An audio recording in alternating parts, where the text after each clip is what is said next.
Welcome to another Breadcast. Today we're talking about how I, as a 22-year-old, gave a lecture at Berkeley. It was one of the randomest, craziest, most fulfilling experiences of my life. Now again, because it's a Breadcast, it's going to be more of like a podcasty vibe. But of course, I'm going to input some clips of the actual lecture itself, my thought process leading up to it the day before, my nerves, because I was nervous, y'all, of course. Because who's going to listen to a literal 22-year-old if you're a master's student at Berkeley? Like, babes, I got rejected from Berkeley 4 years ago. Clock that. So to lay the groundwork and just explain the timeline in which this happened, let me go all the way back to April of this year before I graduated. I studied at USC with a BA in Art and Communications, and there was a scholarship called the Discovery Scholar Award where it gives 10 graduating seniors $10,000 to pursue kind of their capstone project in the future in grad school. So let me just be clear, babes, like this was not a cash prize. This was for grad school. So I haven't gotten the money yet. So what did I really win? I have no idea. Anyways, well, the other 9 amazing, talented senior capstone projects were related to very important things, STEM related, like cancer research, literal cancer research, and like aerospace engineering and all this stuff. I was talking about bottoming, essentially essentially taking up the I wrote an essay about it. I submitted all of my artwork related to it, which contained photos of myself. And apparently the girls ate it up. I don't know how it happened, but I got thrown into the mix. And after reflecting on that experience, trying to be very self-aware, I made a couple TikToks making jokes about it. Of course, I had to do one to Tanashi's Nasty Girl. Yes, ma'am, I'll insert it now.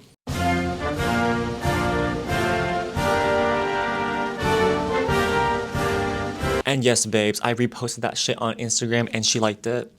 Thank you, Tanashe. Thank you, babes. And after that video kind of got some traction, people wanted me to read the essay, and so I read it out loud. And that's when the video of me reading the essay appeared on Caseysymone's For You page. Caseysimone is this wonderful, talented, amazing mechanical engineer, human being, professor. Somehow, on a whim, she was like, this can be good for the students, because she was teaching the thesis class, the final class for the Berkeley MDes students. Based on that one video of me reading my essay, she reached out to me via email and was like, hey, would you potentially be interested in speaking to these kids in the fall? And she wanted me to talk about writing in academia, because when I was reading the essay online, I prefaced it by saying I was going to be talking with our English vernacular and it wouldn't be that accessible for some people, but I'm just going to read it aloud anyways. And recognizing that I had already called myself out for using language that was potentially inaccessible, she thought it was a good, interesting talking point to bring to the students who may not come from like an art English vernacular or writing background.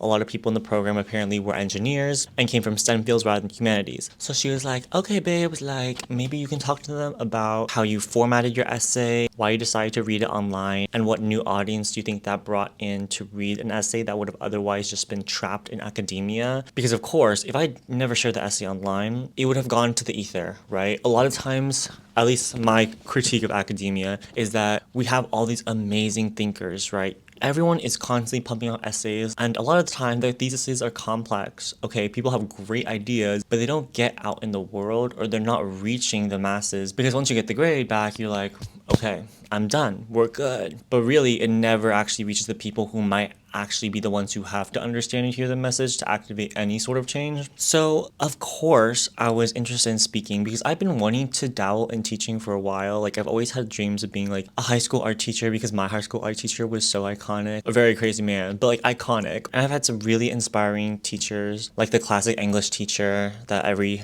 gay kid finds solace in high school, or a couple people at USC that really believed in me, and that changed my life. And so to do that for someone else I thought was always kind of fun. And I was like, maybe this would be the perfect intro for me to see if I even like this. Because babe, what if I literally end up hating it? Some people literally hate teaching but just do it for a paycheck. So I ended up saying yes. Even though we both had like somewhat an idea of what I was talking about, it was very much bare bones and subject to change.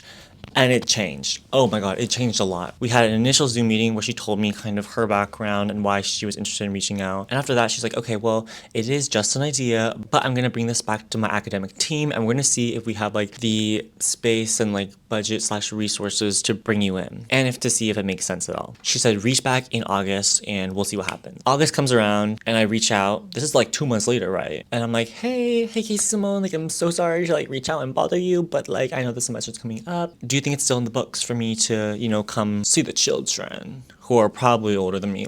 And she was like, you know what? We actually just talked about it. We think you have the green light. Let's meet up and just go over what you're thinking about lecturing. So I wrote out this entire script. And as I'm writing the script to prepare for this next meeting, I'm kind of thinking about like writing in academia. That was the original title of the presentation. I was gonna break down like how I write my thesis, like our English vernacular, words I use, or just like structure of the essay, or any tips I learned along the way. I'm like, okay, this kind of makes sense, but also, at this point, I was fed up, babe, with the institutions. I was fed up with this neat, structured writing format. I had just graduated, and looking back and reflecting on my experience, I'm like, that was crazy.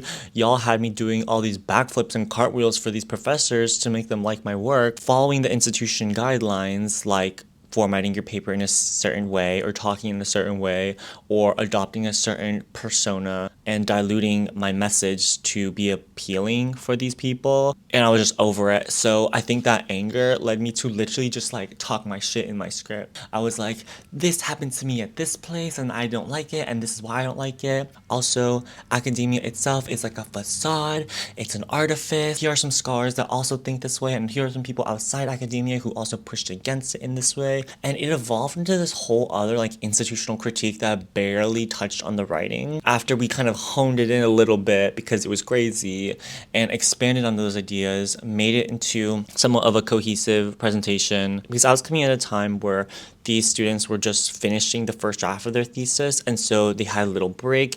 I was like the reprieve or like relaxing fun person coming in to just maybe give like encouragement or just to entertain them or to have them laugh at me, and that's a nice break for them in their semester. So that was my like initial role. I thought even though I was sharing these ideas, I'm not gonna like teach these kids anything because they're older, they know more, they're in a master's program. But Caseysimone kept reminding me like, oh, even though you on paper are like not as experienced as them, you come from this whole other world, humanities based, that is also from social media, that also went to this like Yale prestigious program. These students are majority like engineering kids or people who had their design projects that came from a more computer heavy background that didn't have to take these like critical thinking classes. So you actually do have an opportunity to like teach them a thing or two. And that was like more pressure to me because obviously I'm like, okay, wait, if the expectation is now that I have to teach these kids something, I'm like, babe, I literally don't know if I could do that, but I'm gonna try my best. I really will. So I got back to the lecture, started making some fun slides. Embarrassingly, this took me like a month and a half to 2 months to prepare. It comes the week of the lecture. It is the night before the Berkeley lecture. I need to put these on because honestly, like I am very self-conscious right now. My skin is not doing well. We're having a little situation. I'm going back into my old skincare routine. Your skin purges because of that. So she's not looking too great, but we're gonna fix her up in like a couple months. I have been practicing my lecture all day and it's going well. Embarrassingly enough, this lecture is like 2 months in the making. 2 months in the making, and it is only an hour and a half, maybe even shorter. I'm trying to have a bit of a balance between like funny, serious, a lot of myself in it with my own personal anecdotes, how I relate to the content that I'm trying to say. I'm worried that people will think it's all over the place because upon first glance, it's like everywhere. And by everywhere, I mean it literally jumps from like Trisha Paytas to Foucault to Audre Lorde to My Ceramic PP Tigers all the way back to like queer design. It's a humble jumble of middle things, but at the end of the day, it's all about advocating for your ideas in different spaces, whether it be public forums or institutions like academia, specifically Berkeley for these people, and different ways you can push against that and resist certain expectations imposed on you, the student, or adhere to them so you can benefit and pass these trials that you're given, kind of. So we'll see how it goes. I'm not sure how people will respond, especially since I look like a peer. I basically am a peer, if not like younger than a peer. And I'm trying not to let that get in my head a bit because I know what it looks like. I try to be a very self-aware person. I know it looks like this like silly little TikTok person is coming in to just do like random little stuff with like Berkeley kids and has been posting all about it on social media and da da da da da. And shoot, I just realized I've been rubbing the mic and like that literally affects the audio. I'm just like fidgeting. It looks like this kid who's a TikToker thinks that they can come into this space and project all these theories onto them that I might have a very surface level understanding of. I'm trying to leave that all out in the open for this lecture. I literally have a slide being like, I know nothing, like, because my ultimate goal for this is not to be prescriptive and tell people you should write this way, you should advocate for your ideas in this format. Because I've been there, I've been told that, and it like pisses me off, babe. It really does. So I'm just trying to propose ideas and questions, and whether they respond to it or not, we'll see. And at the end of the day, this is just like a glorified presentation and one of hopefully many that I'll have in like my lifetime. So it's just a starting point, but of course the first is always a big deal. We'll see how it goes, but I'm just gonna wrap up tonight pretty early at like 9 p.m. so I can get to the lecture. We'll probably leave here around like 7:45, get there around like 9:15ish. The class starts at 10, and then maybe I can get like a little coffee before or something. And who knows, maybe everyone will be like looking at their phones the whole time. Like I don't know. So that's where I'm at. I'm gonna practice this one more time and then go to bed. Oh my god, y'all. It is the day. The big day. I'm feeling pretty good. I had like a solid 7 hours of sleep. I think that's solid. For me, it's solid. After talking to y'all last night, I went over the presentation again and then ended up printing out all the slides in color because this is a bougie moment. And I annotated a bit of them just to make sure I got all my points down. Now, one of the pages is like not stapled correctly, like I flipped it, but whatever. I think for the outfit, I'm just gonna do my Django jeans and this like cute little polo shirt. I was gonna wear glasses. I thought glasses were kind of nice, like these. But the thing is, like, maybe glasses like aren't a vibe for this. Maybe I just go bare face and just own how I look. For once, that's radical. We're gonna drive an hour plus to the campus, see what's going on over there, and that's that.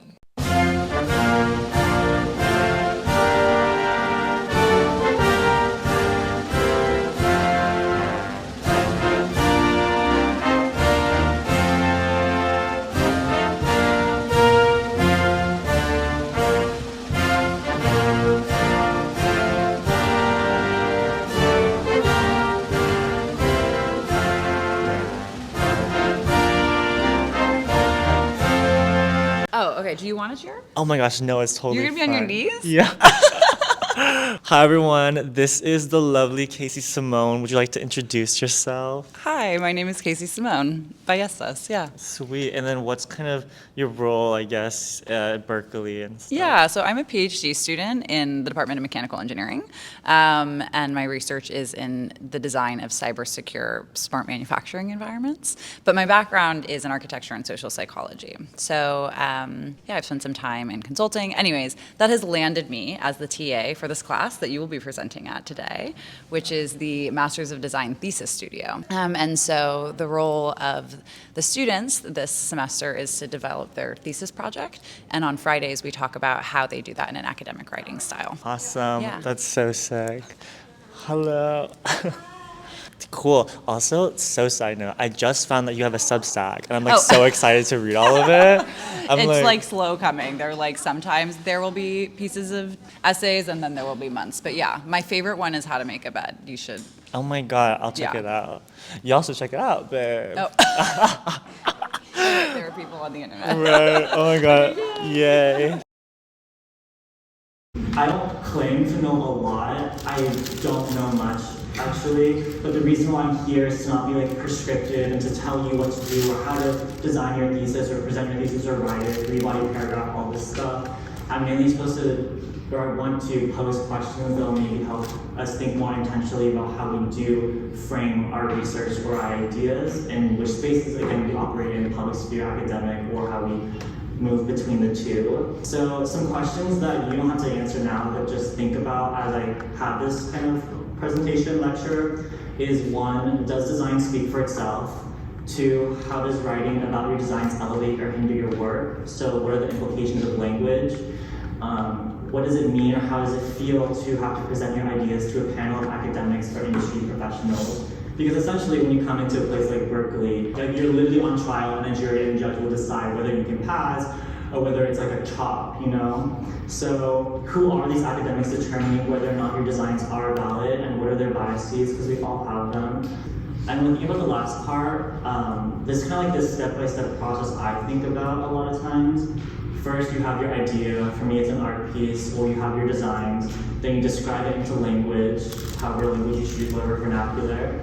Then you have whatever packaged kind of form that your content is delivered in, whether you're saying all this in a video like a TikTok, or you're presenting it in like Chicago style, or you have it in bullet points.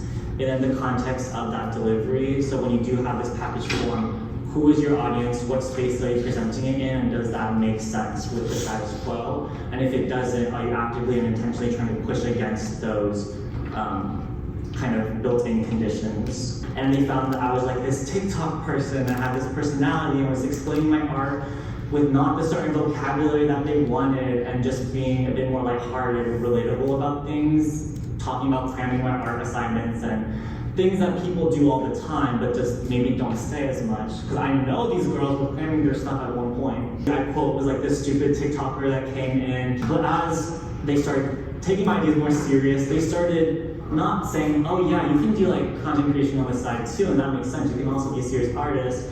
No. Suddenly, what I did online was performance art.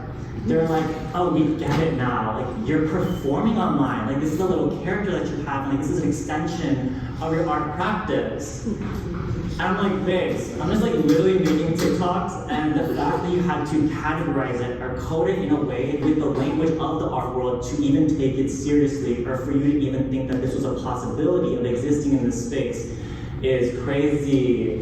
It's kind of crazy. So anyways, that got me thinking about this quote by Foucault, that in every society, the production of discourse is at once controlled, selected, organized, and redistributed by a certain number of procedures whose role is to ward off its powers and dangers, to gain mastery over its chance events, to evade its ponderous, formidable materiality. So essentially what this is saying is that if we take this example of Yale, this program prided itself on being like radical, producing the most innovative thinkers, you know? But suddenly when something was too radical or new for them, like this TikTok person, they didn't accept it. The girls couldn't take it for a hot set. And it's like, why? You wanted the medium to be pushed. You want to say artists can be any shape, size, form, background, whatever, but then all of a sudden it comes in this shape and form and it's too new. And so this whole like tightrope walk of, oh, you have to, not only if you're talking about your designs or something like that, be able to recite everyone who came before you and their context and to know that history, but you also have to add something new. Because if you're not adding anything too new, then you're just doing rote memorization, and anyone can do that. You can just look that up online, ChatGPT it. But you have to not be too new where it's radical for these people, right? So they are literally controlling what is and is not accepted, even though they say that they love all these different ideas. Another time we see control over the form particularly is for my graduating class of the class of 2024 at USC, our valedictorian, Asna Tabasam, she had her right to give the valedictorian speech taken away. Again, the institution selected her to be the valedictorian. You knew that the precedent was that the valedictorian gives a speech. You saw that she had a 4.0 environmental engineering, and what was her minor that they saw in her transcript? Resistance to genocide. But as soon as the form of what she advocated for wasn't in a tight little letter-sized paper research that could be plugged into a desk drawer. No, as soon as that speech and was on the platform of the graduation stage, it was too seen, too visible. But oh no, USC loves to be on the forefront of innovation, the forefront of progressiveness, but only in the ways they want, which is a paper that they can control and put into an intellectual discussion and criticize, critique, and grade, and never see again. And just to say also contextually that we are past a year of October 7th, and so far more than 42,000 Palestinians have been killed, 16,765 children have been murdered. That brings me to how like language codes everything, and maybe how you can write about your designs. Like I said earlier, talking about our English vernacular. And some characteristics of this are that one, this kind of upper middle class English speak is not localized to one or any place. You don't just go to like LA and everyone talks this way. No, it's like you see the people that are talking this way, so that though the people who use this speech are not all acquainted with one another, they can easily recognize each other's status by this index alone. That this elite speech form tends to be imitated by those who are not elite, so that other dialect forms are gradually eliminated. So if people in high echelons of society are talking this way, and people who are excluded from that, like the working class people, see this, they'll try to draw some of that power and maybe get through the door by speaking this language. But then the elite, recognizing this imitation, is constantly creating new linguistic elaborations to mark itself off from the common herd.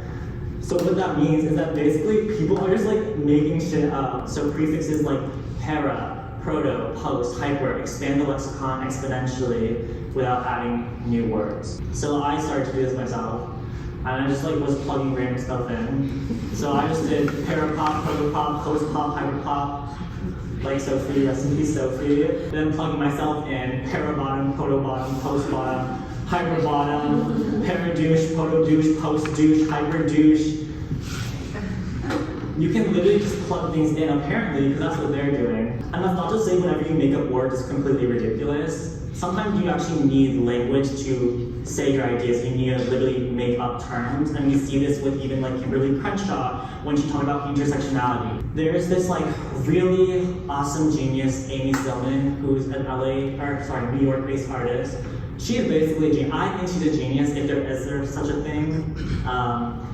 And in this Art 21 video, you have the armature of the video framing her as a genius. She's given like this really great, like high professional camera quality video to elevate her abstract paintings. There's this really eclectic music in the background that's ambient. Her voice is really like drawn out, which I'll play. She uses some of like our English vernacular here. I'm always pretty much looking for something that contradicts the layer that came before, creating a certain kind of tension, and creating something that feels like it sort of holds together and it's sort of falling apart. So it seems like super serious, right? Like the art is elevated, you're like, oh, she knows her stuff. When you have all this armature propping something up, if the content isn't there, like Big's like, what is it holding? And an everyday person who's not trying to like deconstruct everything, they're like, oh, this is good, like this is good, she ate that. But if I was to plug that transcript into, let's say, a different form, this Kim Kardashian AI generator, how would it feel? I'm always pretty much looking for something that contradicts the layer that came before, creating a certain kind of tension and creating something that feels like it sort of holds together and it's sort of falling apart at the same time. We probably would not take that as seriously as genius Amy Stillman, right? Because it's Kim Kardashian saying it. So we could flex the authorship, we could flex how it's even spoken, the intonation of the cadence and and it affects how we take it.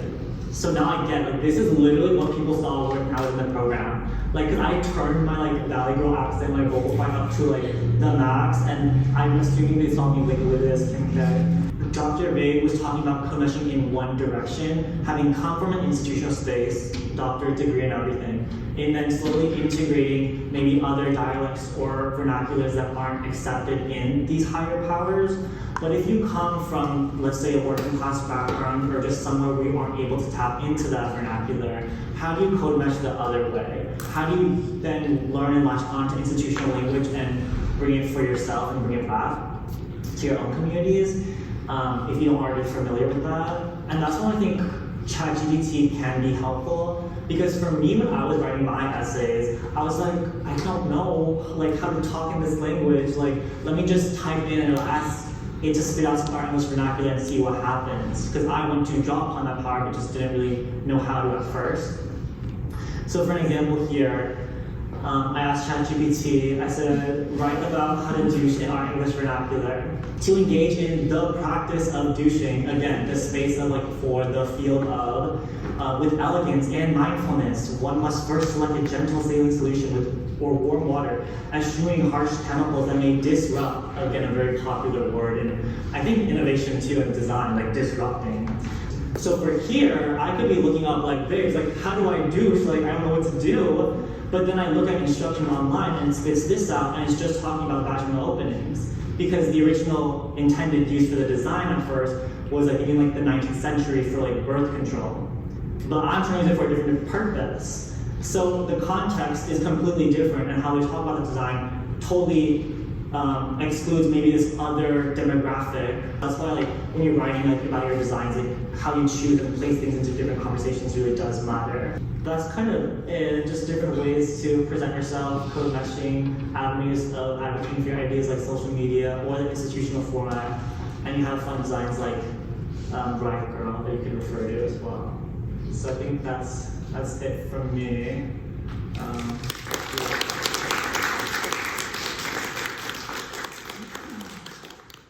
It was such a big relief for me when it was over because I had gotten the laughs that I wanted to get low-key. I could be wrong and they were laughing at me the whole time, or maybe they were actually having fun with the presentation or just the out there-ness of it. On one side of my brain, I was like, oh, if this goes bad, like, that's it for me, that ruins my career, it'll discourage me from teaching in the future, I will just, like, give up on it, or something really dramatic, actually. And on the other side, I was like, you know what, like, fuck it, because as an outsider, I can say my shit, I can just be myself, and if it does go up in flames, like, I would have done it my way plus Caseysymone's approval way, because she really gave me like the reins to just take this presentation to wherever I wanted to take it. And I did end up talking about things I care about, like gender neutral bathrooms, the advocacy for queer people, queer design, which I really want to get more into because I actually found out about that kind of queer design website or archival website. And even though I'm not an expert per se in any of these fields, which I hope I made abundantly clear in the presentation, it got me really interested in exploring the topics that I talked about a lot more. And I hope I made it fun. Like, I hate something that's like boring. Like, I want to be fun. Although I did realize after watching it back, I said fun probably like 50 times. I said fun 50 times, again 50 times. I went da-da-da-da-da like 7 times. And disclaimer, I didn't actually count how many times I did each one.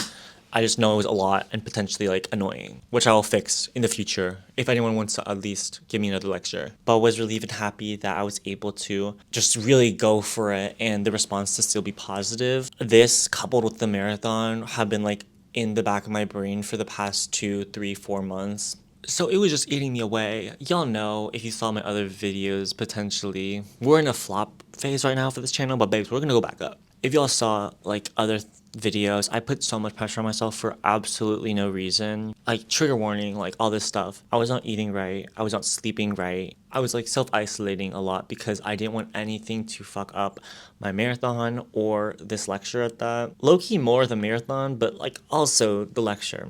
So after both of those were over in the same week, I immediately just felt like I could socialize again, eat how I want to eat, and just start a new era and a new mindset going forward where I don't get so tunnel vision into things. This has been a constant theme in this channel, me getting extremely tunnel vision into a project that could be in a contract, could not be in a contract, and just absolutely throwing everything else away in my life for that one thing. For example, the social I was supposed to have with this one gallery, but then midway through I was dropped, or it just didn't work out rather. Me spending money to get a studio for that opportunity and then kind of getting evicted from it, but not really. These 2 projects that I just got like really zoned in on. It was just a whole thing because I'm feeling the pressure of time so much. In a neoliberal capitalist society, feeling the pressure of time and the pressure to achieve is what they want, low-key, what the system wants and expects of you. But now that I have like fresh eyes and I'm out of this kind of loop that I put myself under,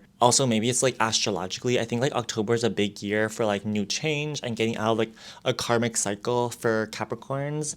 And maybe I don't believe in astrology, but babes, something did click in October for me. Is that I need to actually open up my perspective, do my thing, and it's okay to be happy. It's okay to be happy, it's okay to spend time with friends, and balance is extremely important. Also, I'm thinking about refilming kind of the lecture and going through it for y'all on YouTube in like a video essay format. If that is interesting to you at all, I will definitely do that. I think it'd be fun. I want to do a couple video essays on this channel, and a lot of people have asked for the bottoming essay. So maybe I'll make it happen. Let me know if you want that in the comment below. Anyways, thank you so much for watching this video. Thank you especially to Caseysimone and the class at Berkeley MDes for listening to my presentation and just giving me the time, space, and energy to just like talk my shit essentially for like an hour and 50 minutes, and I hope it was helpful. With that being said, y'all, thank you so much for watching this video. If you like the video, like the video. If you find comment, critique, or joke to share, comment down below. And if you like me, my art, or want to follow my art journey in LA, you can subscribe. It's a fun time here, and I think that's the end of the video, y'all. That's the end of the video.